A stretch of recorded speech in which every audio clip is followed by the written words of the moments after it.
बर्फीले रेगिस्तान लद्दाख की एक लोकसभा सीट पर भी चुनाव होने हैं। उससे पहले केंद्रीय गृह मंत्री के साथ लद्दाख के संगठन ने बात की।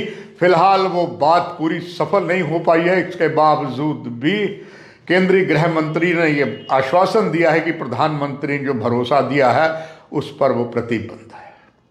नमस्कार, मैं हूं हरबंश नागोके और आज हम बात करने जा रहे हैं बर्फीले रेगिस्तान लोकसभा की सीट पर, जहां देश के जो अन्य जब चुनाव होंगे उसी में 1 तारीख बर्फीले रेगिस्तान लोकसभा की सीट पर भी होगी। इससे पहले ही लद्दाख और करगिल के निवासी राज्य को दर्जे देने के लिए संविधान की 6वें शेड्यूल सहित अन्य मांगों को लेकर सरकार के साथ बातचीत कर रहे थे, आंदोलन कर रहे थे, मगर वो आंदोलन उनका लगातार बीच बीच में चलना है और भी चलेगा। इस बीच जो प्रधानमंत्री ने एक वादा किया था कि संविधान के तहत उन्हें दर्जा जो दिया जाएगा प्रतिबद्ध हैं वो। इसके लिए केंद्रीय गृह मंत्री के साथ अमित शाह के साथ बैठक हुई लद्दाख वालों की, मगर वो बैठक रह गई है। एचएम की अध्यक्षता वाली समिति में लद्दाख को उम्मीद पूरी करने की उचित कार्रवाई ना होने पर वो आंदोलन की तैयारी पर हैं, मगर भरोसेमंद सूत्र ये कहते हैं जो लद्दाख करगिल वासी वो संगठन उनका मांग कर रहा है वो मांग इतनी जल्दी पूरी होने वाली नहीं है। बहुत भरोसेमंद सूत्र लद्दाख के ही बताते हैं कैसे पॉसिबल है। जो आंदोलनकारी हैं उन्होंने मांग कर रहे हैं कि लद्दाख को एक दर्जा दिया जाए। यदि लद्दाख को दोबारा दर्जा दिया जाता है तो जम्मू कश्मीर को भी दर्जा दिया जाएगा, जबकि जम्मू कश्मीर का हिस्सा लद्दाख था और इसके बाद 2 यूटी भी बना दी गई।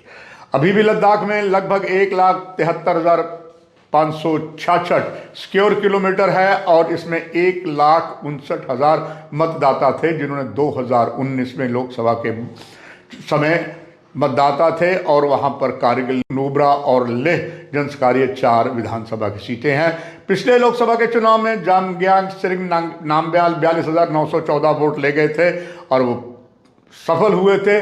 सज्जाद हुसैन इंडिपेंडेंट से 31,984 वोट लिए थे और 4 उम्मीदवार थे। वोटों की प्रतिशत अगर देखा जाए वो 71.08% थी। अब ये कहा जा रहा है कि अब जिस तरीके से पिछली लोकसभा के सांसद जामग्याल त्रिसिंग नामग्याल जो अभी भी लोकसभा है, चूंकि अभी उसको भंग नहीं किया गया है और अब वो अकेले उम्मीदवार शायद ना हो, उनको 3 उम्मीदवारों को और नाम जोड़ा गया है। उसमें एक स्वयं पूर्व अभी जो वर्तमान सांसद जामग्याल त्रिसिंग नामग्याल है, इसके साथ LHD लद्दाख हिल डेवलपमेंट काउंसिल के कार्यकारी परिषद ताशी जैसन है, वो प्रमुख दावेदार भी बनाए जाते हैं। और तीसरे सचिन लकपा हैं जो भारतीय जनता पार्टी के हैं और करगिल के से उन्होंने सीट जीती जो पीछे चुनाव हुए हैं 343 वोटों से। इसके लिए वोट पड़ेंगे आपस में व्हाट्सएप के माध्यम से, तब पता लगेगा कौन कैंडिडेट है। मगर एक बात तय है कि लेह लद्दाख में जो आंदोलन हो रहा है, सूत्र ये कहते हैं कि जिस तरीके का आंदोलन कुछ लोग कर रहे हैं वो लद्दाख और करगिल जो है वो भारतीय हैं, वो मणिपुर जैसे नहीं है, ना मिजोरम जैसे हैं।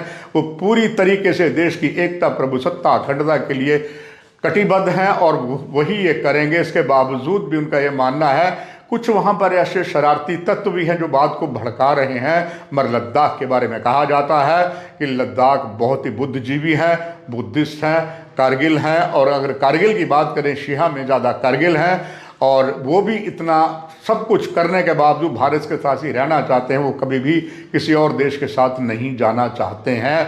अब कहा तो यही जा रहा है, उम्मीद की जा सकती है कि जिस तरीके से राष्ट्रवादिता लद्दाख और कारगिल में है उसमें एक सकारात्मक रिजल्ट आएगा। जो लोग चाहेंगे वही उम्मीदवार बनेगा।